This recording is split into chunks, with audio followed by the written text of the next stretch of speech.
Mr. Kmitch for 6 minutes. Please go ahead. Thank you, Chair. Minister, your department tabled documents with Parliament that show that 4.9 million visas are going to expire between September 2024 and December 2025. How will we know how many of those actually wind up leaving?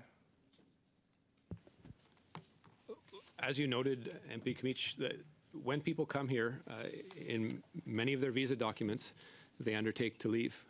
As part of the levels plan, there will be some visas that are temporary in nature that will not be renewed, and those people, when they undertook to come here, will be expected to leave, and that is simply a fact.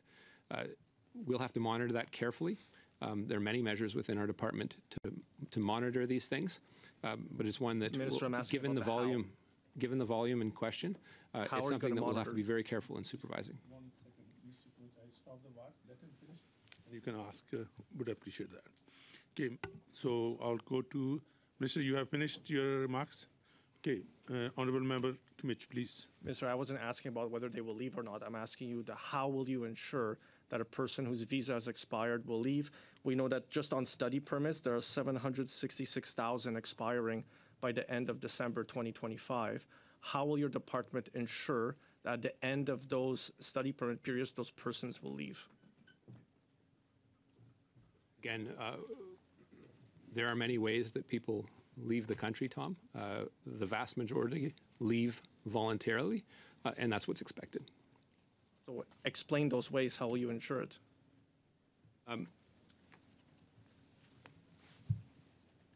We work with our partners, including CBSA, to investigate, obviously, and prosecute those who violate immigration law. If someone refuses to leave, they're in violation of the law. And CBSA, after due process, has the legal obligation to remove people. Again, this isn't something that is taken lightly, but in the vast majority of cases, those people that have come here temporarily and do not have the right to stay, in fact, leave. So then my next question will be, your plan calls for a cap on international students, 485,000 2024, 437,000 2025. There's been adjustments to those. So obviously there's a discrepancy between the two. So how many do you project will leave the country then at the end of December 2025? All 766,000? What's the proportion? What are the forecasts the department has? You'll have to be clear on that. A discrepancy between what and what? Between the number of people who will be allowed into the country and then the number of people who will be on a study permit that's expiring. So those who are expiring the end of December 2025, how many of them will actually leave? Are you saying 100% will be expected to leave, or are you going to send CBSA to chase all 766,000? You know that is not what happens. There are a number of things that occur. Some people actually get renewals. Some people get postgraduate work permits and stay a longer period. And we do work with CBSA to monitor these things. And when Statistics Canada reports on these, they take into account a whole variety of factors in estimating how many people are here and how many people have left. So at the end of this year, 2024, how many international students do you expect to leave, and how many have left so far when their study permits expired? How many have left as of November today? We don't have that number. October 1st. Can you provide those to the committee? I don't know. We could look into it. Minister, how can you not know? It's in the immigration levels plan. There's a bunch of charts on page 22 starting about temporary resident immigration to Canada, persons who are in the country. It's in the immigration levels plan. It's in there. So how can you not know what that number would be? There's an order paper question, these government documents that were signed by your parliamentary secretary that were tabled with Parliament that has the numbers. So there's supposed to be expiring study permits in December, 84,642. And then in November, 36,130. In October, 10,182. In the month before, 127,348. So how many of those people are still in the country? How many have received the renewal? And how many of them have CBSA now looking at them? What I can provide to you as a number is the expected decrease over that period over the 3-year period, which is about 450 the first year, 450 the next year. That's net, incoming and outcoming. with a slight increase in 2027. So again, so how are you going to track then those whose work permits are expiring by the end of 2025? Again, it's in the hundreds of thousands. You're not giving me much confidence or Canadians confidence that you have a plan, because we have a breakdown by month how many student visas and work visas are expiring, and you haven't provided any information on the means. How are you going to do it? You say you have partner organizations, you're working with people. What are you actually doing? What's the process? How are you going to ensure people abide by the visa conditions? As I said to you before, just like the vast majority of people that come to the country on a temporary basis, the vast majority leave. In some cases, increasingly many, I will concede, people decide to choose. They are in a situation of irregularity in that case. Once they have exhausted their remedies, they are removed by CBSA. Well, that's interesting, because you've made public statements repeatedly claiming and saying and alleging, based on IRCC data, that that is not what's going on. And that's why the IRB now has a record number of backlogged applications for asylum. And you have said that tens of thousands of them are actually international students who are staying longer to applying for asylum, and you're claiming they don't have a legitimate claim to make. That those are your quotes, the headlines you're generating by doing communications out there. So are you saying you don't have a plan, that this is part of your plan to have an increasing backlog at the IRB to deal with it? Thank you. The time is up, but Minister, you please respond. There are an increasing number of international students making asylum claims, I think with very little hope, given their conditions. They, whether you like it or not, are entitled to a form of due process in this country. I don't think you would purport to deny it to them. Are there things we can do to make sure that's more streamlined? I would encourage you to follow the next few weeks as we propose more amendments to the immigration system and the asylum system. But let's recall that every party in this House, except for the Liberal Party, voted down our asylum reforms in the budget. A bit shameful, considering that Conservatives had proposed these in earlier years, but you chose to play politics about it. This is a system that is in need of reform, and it's in need of reform in the right way. Thank you. MP Khanna, please go ahead for 6 minutes. Oh, 5 minutes, sorry. Thank you, Mr. Chair. Minister, a few weeks ago, the Prime Minister put out a great video or propaganda piece that he was trying to outline his future plans. He mentioned bad actors. It's been about 2 weeks since that video has come out. Can you elaborate on who those bad actors are? There are, as you know, because you're familiar with some of them, MP Khanna, immigration consultants that do not act properly and are giving false advice to people in the false hope of being able to stay here.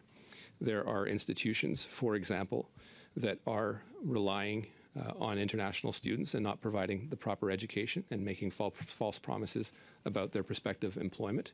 There are, in the labor market impact assessment world that I know you're familiar with, there's a lot of money exchanging hands where a labor market impact assessment shouldn't cost anything.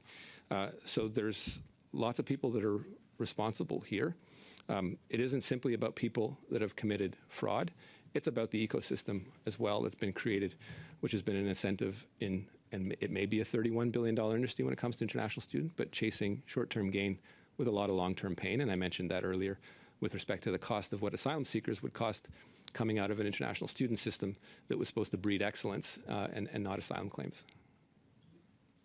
Okay, and are you missing anyone else off that list? I know it's been a while, but anyone else you're missing that you think should be considered a bad actor?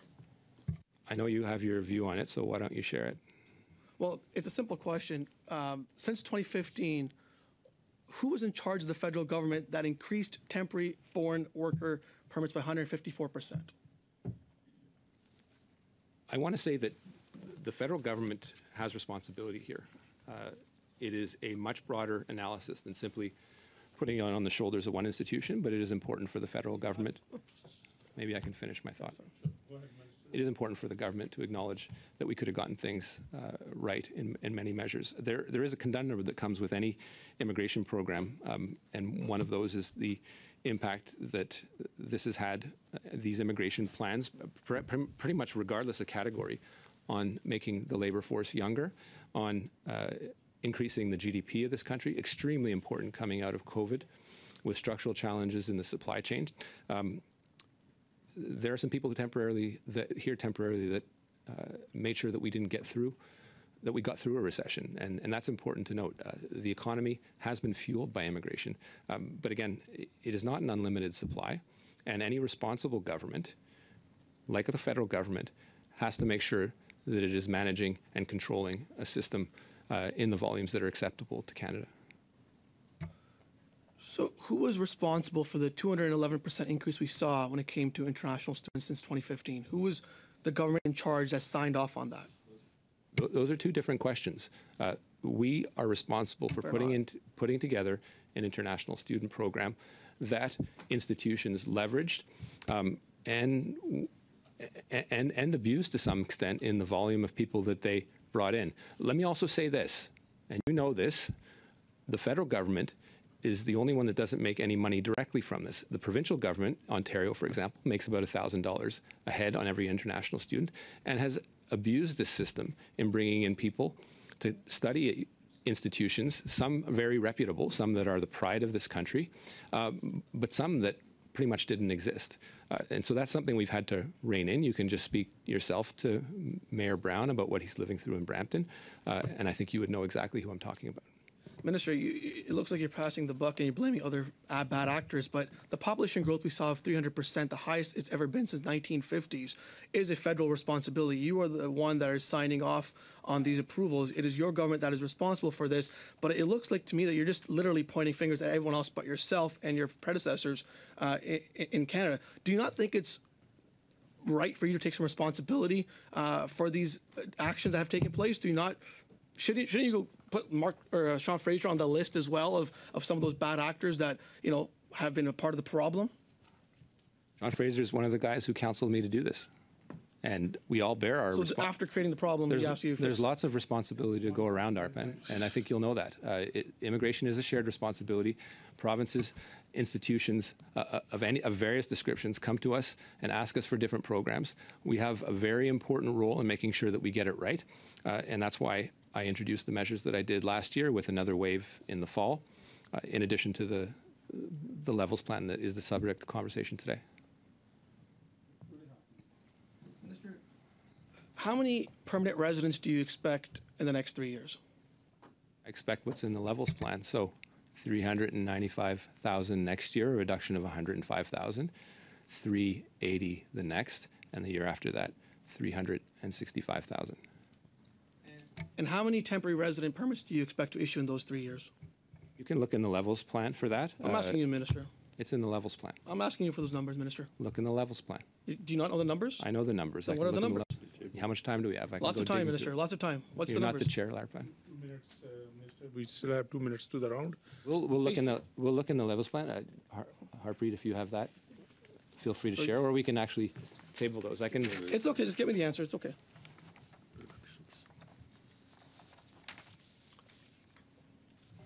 No, he said new ones. So the target for 2025 is 673,650. For 2026, 516,600, and in 2027, 543,000 permits. So if you do the math, so we're expecting probably 3 million people coming to Canada in the next 3 years, both permanent and temporary residents, correct? Again, if you need to be able to look at what the net population increase is for that period of time, and for the next 2 years, it'll be reductions with an increase over the next year. Okay. Last week, your officials confirmed to us that you're seeing skyrocketing refugee asylum claims with a wait time of 44 months for some of them. What are you doing to bring those numbers down in terms of wait times and to make sure that these cases are heard as soon as possible? Well, if you looked in the last budgetary exercise, we put a substantial amount of money in making sure the IRB could process more volume. It's, you know, they are an independent body, so there's only so much pressure that we can exert on them.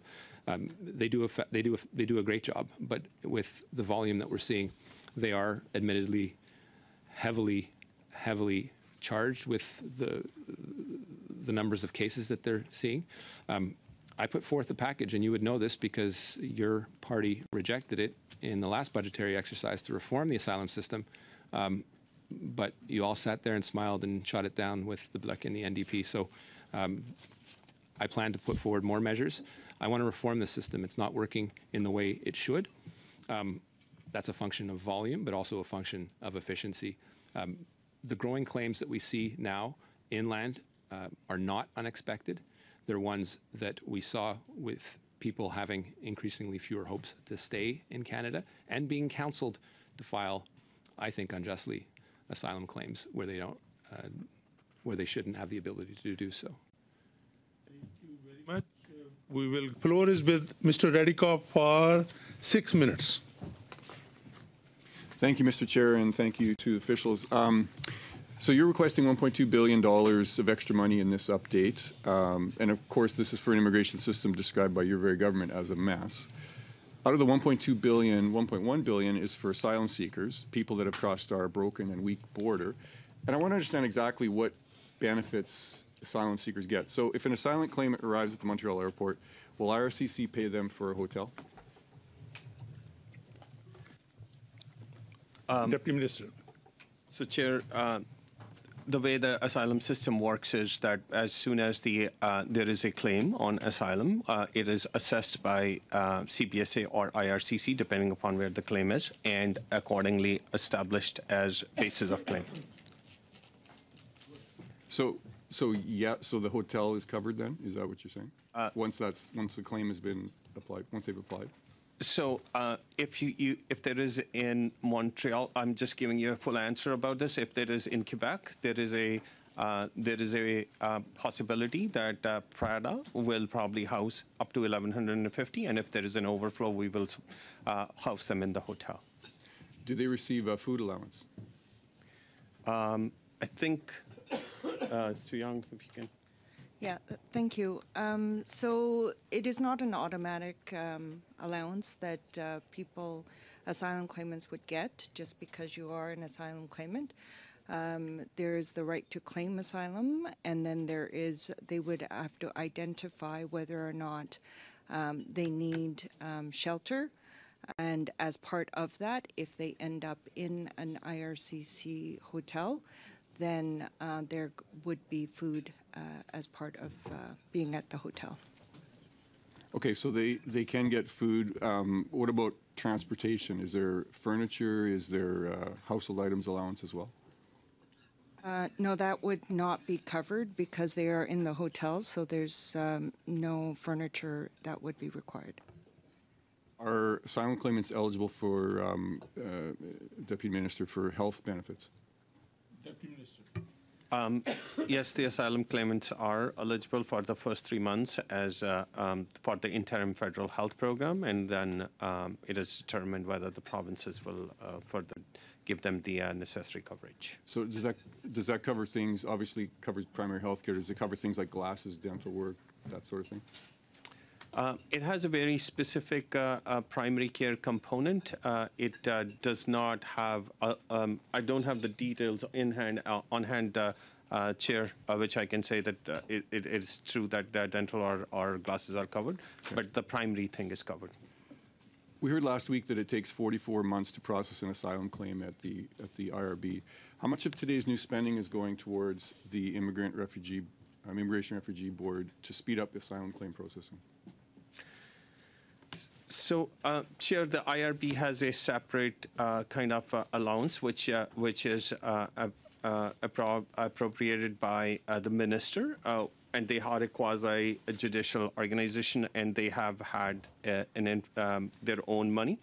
To us, our connection to them is to prepare the files and give it to them for further assessment. Okay, so you don't know. I understand. There's no money, no extra money's gone to the IRB to process, just try to speed up claims in this supplemental estimate system. Talking about asylum seekers, how many asylum seekers in the queue are former international students? I think. At the risk of quoting a number, I think what has been seen lately is that there is there's been an uptick of students who are actually seeking asylum compared to 2023. I guess I'm looking for a number. Do you not know the number that are students? Not on hand, Chair, and we can provide. So you wouldn't know how many arrived as international students or who were originally international students and you wouldn't know those numbers?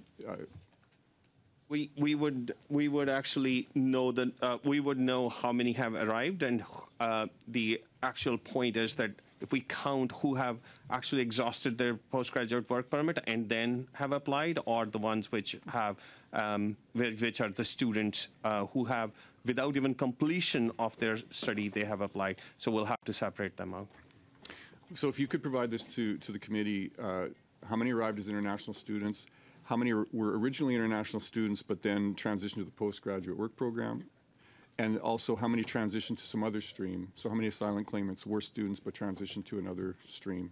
If you could do that within the next 2 weeks, that would be great. Thank you. And is it true that asylum claimants also get a work permit? Yes.